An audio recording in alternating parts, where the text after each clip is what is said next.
নয়া audio clip প্রকাশ করেন তৃণমূল নেতা কুণাল ঘোষ। অডিওয়ে আন্দোলনকারী জুনিয়র ডাক্তারদের কথোপকথন শোনা যাচ্ছে। শনিবার কালীঘাটে মুখ্যমন্ত্রীর কাছে যাওয়ার আগে জুনিয়র ডাক্তাররা নিজেরা বৈঠক করেন। তারই অডিও ক্লিপ প্রকাশ্যে এনেছেন কুণাল ঘোষ।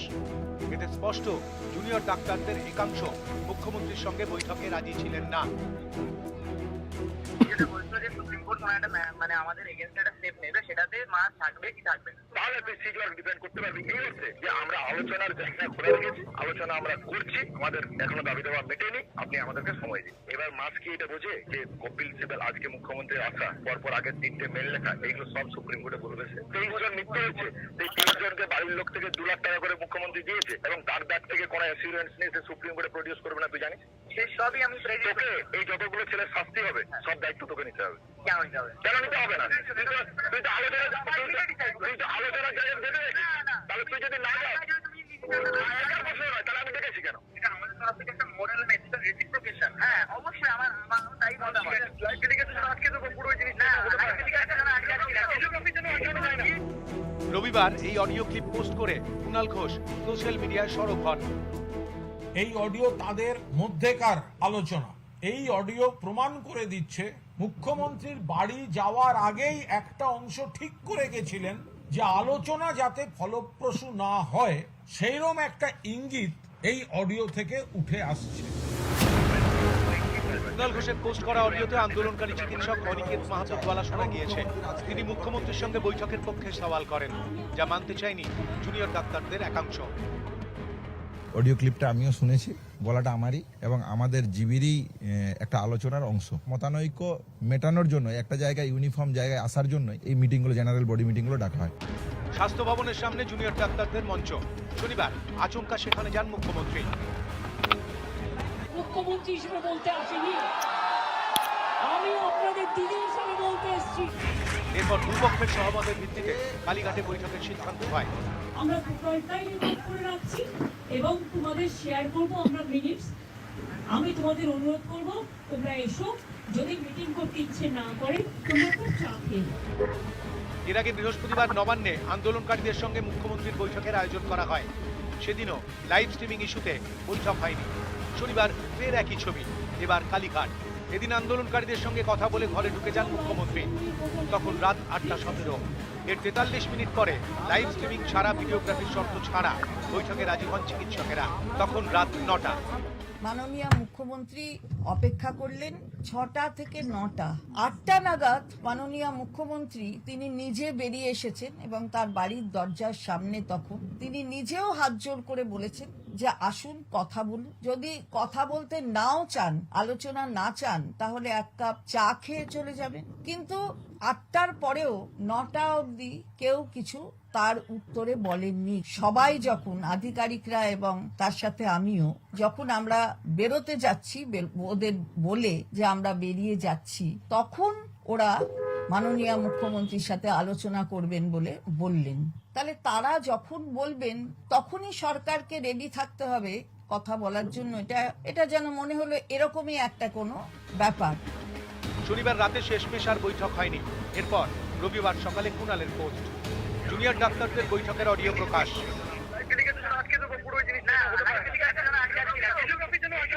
জুনিয়র ডক্টরদের মধ্যে একাংশই চাইছেন এই কর্মবিরতি বা অচলাবস্থা কাটিয়ে প্রতিবাদ থাকুক, আন্দোলন থাকুক, কিন্তু কাজ শুরু করতে। আর জুনিয়র ডাক্তারদের মধ্যে একটা অংশ এই আলোচনাটা যাতে ফলপ্রসূ হয় তারা সেটা চাইছিলেন না। আমাদের এখানকারই বিভিন্ন অডিও শোনা যাচ্ছে, বিভিন্ন রকম বৈঠক হয়েছে, তার মধ্যে কোনো একটা জায়গা থেকে সেটা তুলে ধরা হয়েছে। তারা আন্দোলনটাকে ভাঙতে চাইছে, তারা ষড়যন্ত্র করছে, শেষ মোমেন্টে একটা মরিয়া চেষ্টা চালাচ্ছে এই আন্দোলনটাকে ভেঙে দেওয়ার জন্য। আপনাদেরকে আপডেট দিই, আগামীকাল সুপ্রিম কোর্টে 10:30টায় শুনানি শুরু এবং তার আগে আজকে কালীঘাটে বাস পৌঁছে গেল। আগের দিন শনিবার অনেকটা দূরে বাস রাখা হয়েছিল, কিন্তু এবার জুনিয়র ডাক্তার সহ বাসকে একেবারে মুখ্যমন্ত্রীর বাড়ির ভেতরের রাস্তায় নিয়ে যাওয়া হলো। সেই ছবি আমরা দেখাবো। তবে দেবজ্যোতির কাছে আসবো। দেবজ্যোতি, আপনারাও কি চান সমাধান সূত্র বেরোক, আজকে রফা সূত্র বেরোক? না হলে সাধারণ মানুষ, তারা তো চিকিৎসা পাচ্ছেন না। অবশ্যই আমরা চাই সেটা যে কোনো একখানা জায়গায় মিটমাট হোক জিনিসটা, কিন্তু মিটমাটের জন্য এই না যে রফা করতে গিয়ে আন্দোলনটা উঠে পড়ুক। এক, দেবাংশুবাবু যেটাকে বললেন সেটার সঙ্গে আমি সহমত নই। মিঠুনদার ব্যাপারে যেটাকে বললেন যে উনি কে, ওনার কথা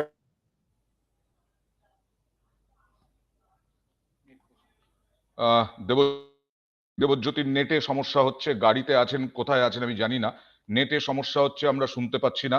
যাই হোক না কেন, এই যে আন্দোলনটাকে ভাঙার চক্রান্ত হচ্ছে দেবাংশু, এইটা বললেন সৌম্যদীপ, এবং জুনিয়র ডাক্তারদের একাংশ মনে করছে, হ্যাঁ জুনিয়র ডাক্তার যারা, যখন একটা আন্দোলন হয় আমি মনে করি দীর্ঘদিনের সাংবাদিক হিসেবে যে মতানৈক্য থাকেই, অনৈক্য একটা থাকেই, কিন্তু সেইখানে, হ্যাঁ দেবজ্যোতি, দেবজ্যোতি কিছু শোনা যাচ্ছে?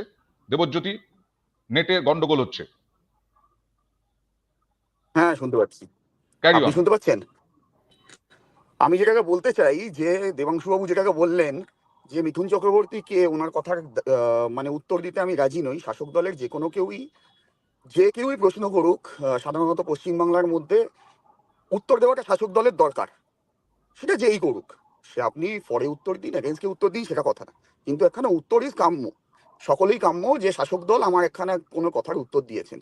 যাই হোক, সেটা ওনার নিজস্ব মতামত, যে উনি দেবেন কি না দেবেন সেটা উনি নিজস্ব মতামত দিলেন, যে না উনি না বিজেপি করেন, না উনি সাধারণ লোক, আমি উত্তর দিতে চাই না। কোনো একখানে জায়গায় উত্তর দিতে হবে, যাই হোক সেটা কথা না।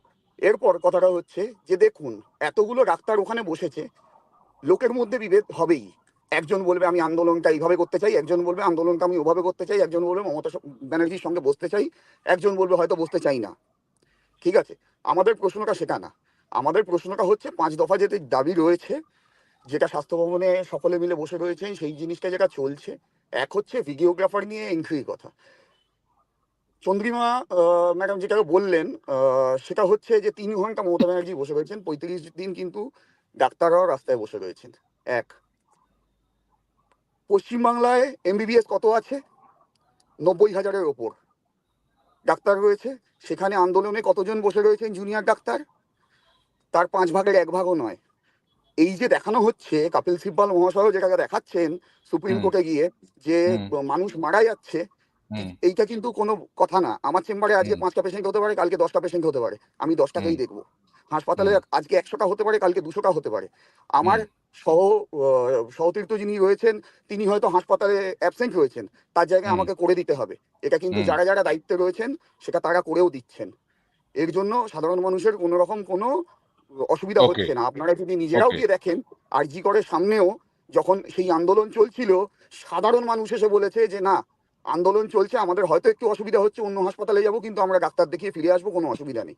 ওকে, এটা কিন্তু এইটার জন্য সাধারণ মানুষের যে সমস্যা হচ্ছে সেটা কোথাও দেখা যাচ্ছে না। দেবাংশু, সাধারণ দেবাংশু মানুষ আজকে কিন্তু সকলেই আজকে ডাক্তার। সিনিয়র ডাক্তাররাও সাংবাদিক বৈঠক করেছেন দিল্লিতে, এবং সেখানেও তারা বলেছেন যে শ্বেতপত্র প্রকাশ করা হোক সরকারের পক্ষ থেকে, যে এবছর অগাস্টে যদি 23 জন মারা গিয়ে থাকে, বা 29 জন মারা গিয়ে থাকে, বা সেপ্টেম্বরে, তাহলে আগের বছর কতজন মারা গেছেন, তার আগের বছর কতজন মারা গেছেন, শ্বেতপত্র প্রকাশ করুক। দেখুন, আমি একটা কথা বলি, প্রথমেই একটা কথা বলে রাখি, আমি রাজনীতিবিদ হিসাবে মিঠুন চক্রবর্তী কোনো প্রশ্নের উত্তর দিতে ইচ্ছুক নই বলেছি, কারণ রাজনীতিবিদ হিসাবে আমি ওনাকে মান্যতা দিই না ব্যক্তিগতভাবে। আমি ধ্রুবজ্যোতি বাবু সব প্রশ্নের উত্তর দিতে রাজি আছি, কারণ তিনি বিজেপিটা করেন, আমি বিশ্বাস করি, প্রথম কথা। এবং এটা শুধু নয়, দেখবেন উনি যখন মিঠুন চক্রবর্তীর উত্তরটা দিচ্ছিলেন, ওনার ইন্টারনেটটা একটু আটকে গেছিল, অর্থাৎ ইন্টারনেটও মিঠুন চক্রবর্তীকে স্বীকৃতি দিতে রাজি নয়। যাই হোক, আমি যেটা বলতে চাইছি সেটা হচ্ছে, ধ্রুবজ্যোতি বাবু যে কথাগুলো বললেন, আমি আমি ধ্রুবজ্যোতি বাবুকে শুধু দুটো কথা বলতে চাই। প্রথম কথা, দেবজ্যোতি বাবুকে, সরি, হ্যাঁ দেবজ্যোতি বাবুকে আমি শুধু দুটো কথা বলতে চাই। প্রথম কথা হচ্ছে, এই যে একটা কথা একাংশ থেকে রটানো হচ্ছে যে 93,000 ডাক্তার রয়েছেন, সেখানে 7,500 মাত্র জুনিয়র ডাক্তার, তাহলে কি অসুবিধা হতে পারে? এখানে কিন্তু একটা ভ্রান্ত তথ্য প্রেজেন্ট করা হচ্ছে অয়নদা। কি ভ্রান্ত তথ্য? 93,000 ডাক্তার হচ্ছেন medical council, West Bengal medical কাউন্সিলে যারা রেজিস্টার্ড। এর মধ্যে সরকারি ক্ষেত্রে ডাক্তার কতজন? এর মধ্যে সরকারি ক্ষেত্রে ডাক্তারের সংখ্যা হচ্ছে 17,500, এবং তার সঙ্গে 7,500 হচ্ছেন জুনিয়র ডাক্তার। এই দুটোকে আপনি যদি মেলান, মোরালেস 25,000-এর কাছাকাছি নাম্বারটা দাঁড়ায়। এটা হচ্ছে সরকারি ক্ষেত্রে কাজ করা ডাক্তারের সংখ্যা। অর্থাৎ যারা এটাকে এই বলে গোলাতে চাইছেন 93,000 ইস্টু 7,500, তাহলে 7,500-এর জন্য কোনো সমস্যা হওয়ার কথা নয়, তারা ভুল বলছেন, কারণ বাকিগুলো কেউ প্রাইভেটে প্র্যাকটিস করা, কেউ নিজস্ব চেম্বার করা ডাক্তার। অনলি 17,500 হচ্ছে সরকারি ক্ষেত্রে সিনিয়র ডাক্তার, প্লাস 7,500 হচ্ছে জুনিয়র ডাক্তার। এক্ষেত্রে আপনি রেশিওটা করুন, দেখবেন রেশিওটা মিলে যাচ্ছে। এবং তৃতীয়, আমার দেবজ্যোতি বাবুর কাছে একটা প্রশ্ন। দেবজ্যোতি বাবু, আপনি প্লিজ একটু বলবেন জুনিয়র ডাক্তারদের 5টা দাবি কি কি? আপনি তো ডাক্তার বাবু, একটু বলুন না। এক সেকেন্ডে আসছি। আপনি যেটাকে বললেন যে 17,000 ডাক্তার, তার সঙ্গে 7,000 ডাক্তার, যাই হোক 25,000 ডাক্তারের কাছাকাছি বললেন। গতকালকে আমি যখন স্বাস্থ্য ভবনে গেছিলাম, আমাদের সহতীর্থ প্রচুর প্র্যাকটিশনাররা ছিল যারা ওখানে বসে রয়েছে। আপনি তাদেরকে হয়তো গুনতে ভুল করেছেন। প্রচুর প্র্যাকটিশনারও ওখানে নেমেছে। তারা কিন্তু জুনিয়র ডাক্তারের মধ্যেই পড়ে। জুনিয়র ডাক্তার মানে এই না যে জুনিয়র ডাক্তার মানে খালি স্টুডেন্ট।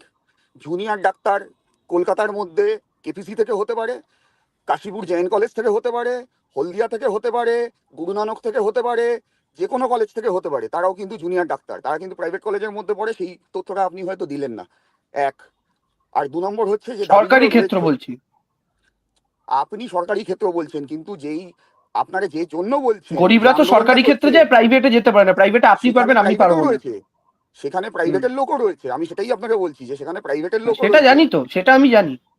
হ্যাঁ হ্যাঁ। এইবার যে 5 দফা দাবিটা এলেন, 5 দফা দাবিটার মধ্যে আমি কি একটুখানি আপনাকে দেখে বলবো? তাহলে এই তো দাবির মধ্যে আমি বলে আপনি, দিচ্ছি। আমি 5 দফা, হ্যাঁ বলুন। না দেখেও বলতে পারবো। এক, না না না, এখানে কোশ্চেন অ্যান্সার সেশন হচ্ছে না। আপনাকে দেখে বলুন না দেখে বলুন, আমার সেটা নিয়ে কিছু যায় আসে না। আমার বক্তব্যের জায়গাটা হচ্ছে এই দাবিটা। সচিবের পদত্যাগ, স্বাস্থ্য শিক্ষা অধিকর্তার পদত্যাগ, স্বাস্থ্য অধিকর্তার পদত্যাগ, ডিসি সেন্ট্রালের পদত্যাগ, আর এক পুলিশ কমিশনারের পদত্যাগ।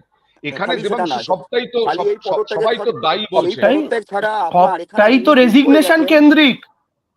না, এটার মধ্যে আরেকটা, এর মধ্যে ডাক্তারদের সেফটি সিকিউরিটিরও বিষয় আছে, আমি যতদূর জেনেছিলাম। আমি যতদূর জেনেছিলাম বাকি দাবিও রয়েছে, যেখানে ক্যান্টিন তৈরি করার দাবি রয়েছে, যেখানে সার্ভেলেন্সের কথা রয়েছে, যেখানে সিসিটিভি ইনস্টলের কথা রয়েছে, যেখানে রেস্টরুমের কথা বলা হয়েছে, বাথরুমের কথা বলা হয়েছে।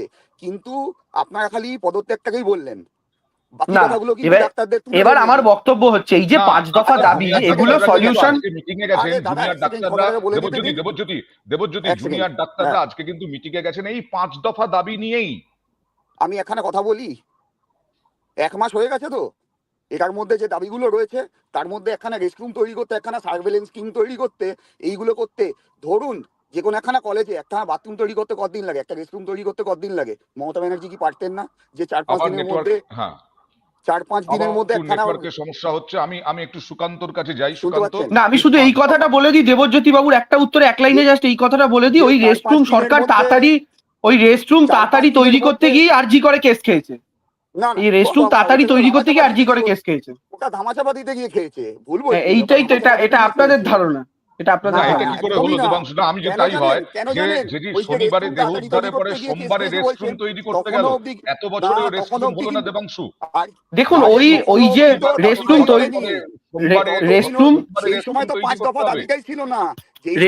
তৈরি হওয়া নিয়ে রেস্টরুম তৈরি হওয়া নিয়ে যে সন্দীপ ঘোষের যে লেটারটা, সেই আলোচনায় কিন্তু 18 জন ডাক্তারের সই ছিল যে রেস্টরুমটা তাদের প্রয়োজন। পূর্ত দপ্তরের সই ছিল। হ্যাঁ, আমি ওটাই বলছি। তাহলে ডাক্তার বাবুদের দাবি অনুযায়ী রেস্টরুমটা করার কাজ হয়েছিল। এবার দেখুন ওই পরিস্থিতিতে সন্দীপ ঘোষ কেন করেছেন, এটা তো সিবিআই এর হাতে। উনি এখন অ্যারেস্টেড, সিবিআই ওনার পেট থেকে বার করবে। বাট আমি বলছি, আরে এটা তো এমন হলো, গয়নার দোকানে চুরি হচ্ছে, সেদিনকেই গয়নার দোকানের কোনো আধিকারিক গিয়ে সিসিটিভি গুলোকে খুলে নিল, এরকম টাইপেরই ব্যাপার জিনিসটা। দিয়ে তারপর দেখানো যে না, চুরিটা অন্য লোক কেউ করেছে। এটা ওরকম। পিডব্লিউডির কজনকে এখনো অবধি দেখেছে বলুন তো সিবিআই? পিডব্লিউডির কজন অফিসারকে ডেকে কথা বলেছে এখনো পর্যন্ত? তো 1 মাস তো হয়ে গেল তদন্ত সিবিআই এর হাতে। আমি তো সিবিআই যে একদম সঠিকভাবে পুরোপুরি যে সময়ের মধ্যে কাজ করবে, এটা নিয়ে তো আমি কথা বলছি না। ওকে, আমি সুকান্তর কাছে আসবো। সুকান্ত, থ্যাংক ইউ দেবজ্যোতি বাবু, এটাই শুনতে চাইছিলাম। এবার থেকে পলিটিক্যাল ইস্যুতে দয়া করে আপনারা একটু কথায় কথায় সিবিআই চাইবেন না, এটাই বলছি, এটা মাথায় রেখে। দেবজ্যোতি আসছি, রাহুল সিনহা মঞ্চ থেকে, ধর্ণা মঞ্চ থেকে অনেকদিন আগেই বলেছেন সিবিআই এইসব নাটক বন্ধ করুন, দ্রুত একেবারে অপরাধের যে জায়গা, সেই অপরাধের জায়গায় শাস্তি ফাস্তি দিন। এটা রাহুল সিনহাও বলেছেন আগে। আমি সুকান্তর কাছে জানতে চাইবো যে সোমবারে এই যে বলা হচ্ছে রেস্টরুম তৈরি করতে গিয়ে কেস খেয়েছে, শনিবারে দেহ উদ্ধার, তারপরে জাগরণ, মানুষের একেবারে রাস্তায় নামা, সোমবারে বিশ্বাসযোগ্য হবে যে সোমবারে এই যে দেওয়াল ভাঙা হলো, এবং তাতে সইকার স্বাস্থ্য সচিবের, আজকে জুনিয়র ডাক্তাররা স্বাস্থ্য সচিবের পদত্যাগ চাইছেন। জুনিয়র ডাক্তারদের সারবত্তা আছে দাবির মধ্যে? একদমই অয়নদা, দেখো এটা যেটা দেবাংশু, আমি একদম আমার থেকে ছোটই হবে, আমি দেবাংশুই বলছি। দেবাংশু যেটা বললো যে ঠিক তার পরদিনই, যেদিনই যে কাণ্ডটা ঘটলো, এত বড় পৈশাচিক কাণ্ডের পরে কোনো প্রিন্সিপাল, স্বাস্থ্য সচিব, যাদের যাদের সই রয়েছে, তারা কিভাবে ওই দিনই প্রয়োজন পড়ে রেস্টরুম করবার, মানে এটার মতো হাস্যকর যুক্তি আমি কিন্তু কোথাও খুঁজে পাবো না। মানে এটা লেখা থাকতে পারে যে এর জন্য রেস্টরুম তৈরি হতে পারে। এবং আরেকটি ঘটনা যেটা আমি বলছি, যেটা তুমি সিবিআই এর কনভিকশন রেট নিয়ে বলছো, সিবিআই কিন্তু বারবার যে পরিমাণ আশ্বাস বা যে পরিমাণ ভরসা সাধারণ মানুষ থেকে শুরু করে সকলে রেখেছিল, তাতে কিন্তু স্টার মার্কস পাচ্ছে না সিবিআই। আমি দুটো কথাই বলবো, একদিকে রেস্টরুমের যে ঘটনাটা, এটা তো একদমই মানে হাস্যকর ঘটনা, এটা হতে পারে না। এটা জাস্ট ধামাচাপা দেওয়ার জন্য করেছেন, না কোনো তথ্য লোপাট করার জন্য করেছেন, এটা তো সিবিআই উত্তর নেবে, এটা একদম সঠিক কথা। কিন্তু ঘটনা হচ্ছে কোনো বিষয়ে যখন সিবিআই তদন্ত করে, সেই তদন্ত এত স্লট কেন? এবং সেটাও যদি বলা হয় যে বন্ধ খামে দেওয়া হচ্ছে, তারপরে আমরা কিন্তু আজ পর্যন্ত বহু তদন্ত, শিক্ষা দুর্নীতি সংক্রান্ত বিভিন্ন তদন্তের রিপোর্ট এখনো পাইনি। তাহলে সিবিআই এর উপর ভরসাটা আমরা কোথায় করবো? না, সুতরাং সেই সুকন্যা জায়গায় কিন্তু মণ্ডল ছাড় পেয়ে গেছেন, মানিক ভট্টাচার্য ছাড় পেয়ে গেছেন, আরো বাকিবুদ্দিন ছাড় পেয়ে গেছেন, সবাই ছাড় পেয়ে গেছে।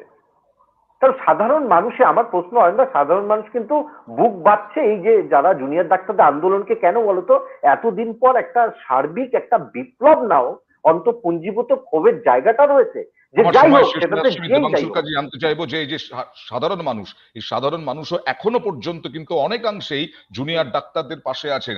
এত খাবার আসছে, এত জল আসছে, তোমরা কিভাবে দেখছো বিষয়টাকে? তোমরা তো সমালোচনা করছো বিভিন্ন ভাবে, কিন্তু জুনিয়র ডাক্তাররা আজকে যদি দাবি মানা না হয়, তাহলে সেই আন্দোলনের পথেই থাকবেন, কর্মবিরতিতেই থাকবেন। এরপরে রাজ্য কি করবে? দেখুন, আমি একটা কথা বলছি, জুনিয়র ডাক্তাররা তো কেউ আমাদের শত্রু নন। তাদের পাশে যদি 4 জন মানুষ এসে খাবার দেন, আমি সেটাকে ব্যক্তিগতভাবে অ্যাপ্রিসিয়েট করেই কথা আপনাকে বলছি অয়নদা। শুধু সল্টলেকের একটা মোড়ের ছবি দেখিয়ে আপনি পশ্চিমবঙ্গের 300-400টা ব্লকের ছবিকে দয়া করে মেলানোর চেষ্টা করবেন না।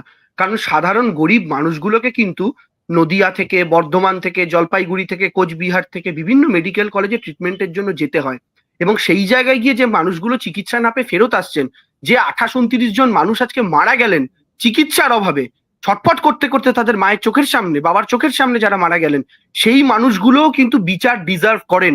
ফলে একদিকে যেমন তাদের চাইছেন, আমি সিনিয়র এটার মধ্যে ডাক্তার, একটি আমি কথা কিছুক্ষণ বলতে আগে চাই। বললাম, শ্বেতপত্র প্রকাশ করার দাবি জানাচ্ছেন যে আগের বছর কত মারা গেছেন, তার আগের বছর কত মারা গেছেন, এইটা নিয়েও চিকিৎসার গাফিলতিতে। এই আমি বলছি এইটা নিয়েও একটা ভুয়ো তথ্য ছড়াচ্ছে অয়নদা।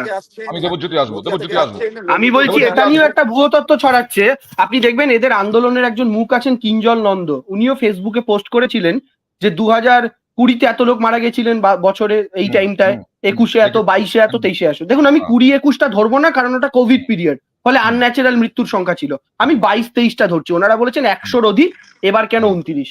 কিভাবে তথ্য বিকৃতি করা হয়? ওই যে 100-150 সংখ্যা 2022 এবং 2023-এ, ওটা টোটাল ডেথ সরকারি হাসপাতালের।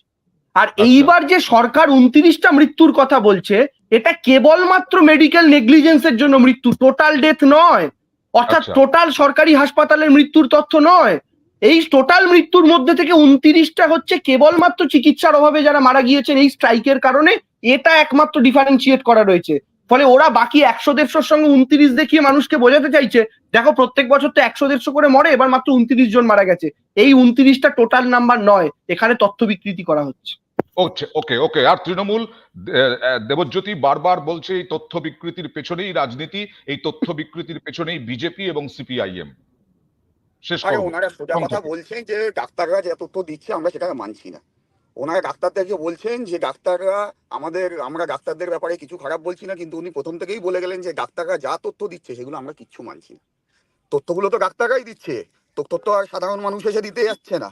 তথ্য যা দেওয়া হচ্ছে সেগুলো ডাক্তারের তরফ থেকে দেওয়া হচ্ছে, জুনিয়র ডক্টর ফোরামের তরফ থেকেই দেওয়া হচ্ছে। ওনারা সেটাকে মানছেন না, কিন্তু তারপর বলছেন যে আমরা তাদের সঙ্গে রয়েছি। 1 নম্বর কথা। 2 নম্বর কথা হচ্ছে যে উনি বললেন নদিয়া থেকে, মেদিনীপুর থেকে, হেনা থেকে, তেনা থেকে সব মেডিকেল কলেজে আসেন। কেন? 11খানা না 17খানা তো সুপার স্পেশালিটি মেডিকেল কলেজ খুলেছেন। না, উনি বলছেন নদিয়া থেকে নদিয়ার মেডিকেল কলেজে যায়, নদিয়া থেকে পশ্চিম মেদিনীপুরের মেডিকেল কলেজে যায়, এইরকম জেলার। আমি সব জায়গা থেকে কলকাতায় এসে বলিনি। ওখানে গিয়ে আপনি দেখবেন যে সুপার স্পেশালিটির নামে সুপার স্পেশালিটি নয়। 1 নম্বর হচ্ছে যে কোনো আপনি হাসপাতালে নিজের যদি শারীরিক অক্ষমতার জন্য কোথাও ভর্তি হতে চান না, কোনো নেতা মন্ত্রীর রেফারেন্স ছাড়া কোনো হাসপাতালে ম্যাক্সিমাম জায়গায় ভর্তি নেয় না। প্রত্যেকটা ওয়ার্ড থেকে প্রত্যেকটা নার্স থেকে শুরু করে সবাই ওখানে গিয়ে পয়সা খায়। এটা নিয়ে আগেও ঠিক 4 থেকে 5 মাস আগে এটা নিয়ে অনেক কথা উঠেছিল। তা আপনারা বিজেপির থেকে একটা স্টিং অপারেশন করুন, হাসপাতালগুলো ঢুকে কারা নেতা মন্ত্রী সার্টিফিকেট নিয়ে এসছে, একটা স্টিং অপারেশন বার করুন আপনারা, যে নেতাদের ইয়ে ছাড়া হয় না। দেখুন সব রোগী হাসপাতালে বেডে গিয়ে গিয়ে আপনারা ভিডিও করুন, যে এবং রোগীদের জিজ্ঞেস করুন দাদা আপনি কি কোনো সার্টিফিকেট নিয়ে এসছেন না নিজে ভর্তি হয়েছেন, এটা একবার জিজ্ঞাসা করুন মেডিকেল কলেজগুলো ঢুকে ঢুকে। না না, স্টিং অপারেশনটা আপনি হয়তো করতে পারেন, কারণ আপনি এখন বাড়িতে বসে আচ্ছা, আপনি মানুষ হিসাবে আমার অয়নদার পাশে আছেন বা আমাদের সুকান্ত বাবুর পাশে আছেন, আমি এটা জানতে চাইছি দেবজ্যোতি বাবু। আপনি মানুষ হিসাবে, রাজনৈতিক বিভেদ নয়, ধরুন মানুষ হিসাবে আমার আপনাকে প্রয়োজন পড়লো, আপনার আমাকে প্রয়োজন পড়লো, আপনি আমার পাশে থাকবেন? একদম মানুষ হিসেবে থাকবেন তো? আচ্ছা আমি আপনাকে, আচ্ছা এক সেকেন্ড, না আমি ওটা বলছি না, আমি অন্য কথা বলছি, আমি অন্য, না না আমারটা কমপ্লিট করে দিতে দিন, নাহলে বুঝবেন না আমি কেন বলছি। আচ্ছা ঠিক আছে, থাকবেন তো? আমি আপনাকে এবার জিজ্ঞাসা করছি, আচ্ছা আমি যদি, দাদা এক সেকেন্ড আমারটা শুনে নিন তাহলে বুঝবেন। আমি যদি বলি, আচ্ছা আমি বুঝেছি, আমি কেন বলছি ব্যাপারটা বুঝুন। আমি বলছি, আমি যদি বলি সূর্য পশ্চিম দিকে ওঠে, এটা কি সঠিক তথ্য না বেঠিক তথ্য? এখন আপনি বলবেন বেঠিক তথ্য। এবার আমি বলছি, তার মানে আপনি এই যে আমার মানুষ হিসাবে দাঁড়ান, মানুষ হিসাবে আপনি যে আমার পাশে এসে দাঁড়ালেন, মানুষ হিসাবে আপনি যে আমার, দাদা শুনলেন না আমার কথাটা, শুনে নিন একবার, আপনি আমারটা শুনে নিন তাহলে পুরোটা বুঝবেন। আপনি টানা বলে গেলে কোনো লাভ হবে না, আপনি আমারটা শুনে নিন আগে, আপনার বলতে সুবিধা হবে, আপনি শুনে নিন পুরোটা। এক সেকেন্ড, আমি যেটা বলতে চাইছি, মানুষ হিসাবে তার মানে কি দাঁড়ালো, যে মানুষ হিসাবে কেউ কারোর পাশে দাঁড়ানোর মানেই এটা নয় সে যদি ভুল তথ্য দেয় সেটা আমায় অ্যাকসেপ্ট করতে হবে। আমি এক্সাম্পলটা দেওয়ার জন্য দেবজ্যোতি বাবুকে বললাম, ডাক্তার বাবুদের পাশে দাঁড়ানোর মানে এটা নয় তারা ভুল তথ্য দিলে সেটা অ্যাকসেপ্ট করতে হবে। এখনো পর্যন্ত জানা যাচ্ছে দেবজ্যোতি, আমার সময় নেই আর হাতে, খালি বাস সেটাকে বাইরে আনা হয়েছে। এখন জুনিয়র ডাক্তারদের প্রতিনিধিরা তারা সবাই এখন ভেতরে আছেন, এখন মুখ্যমন্ত্রীর বাড়িতে ঢুকেছেন কিনা সেটা জানার জন্য অবশ্যই নিউজ 18 বাংলা চ্যানেলে আপনারা আপডেট দেখুন। অনেক ধন্যবাদ সবাইকে জনতার দরবারে থাকার জন্য। আবার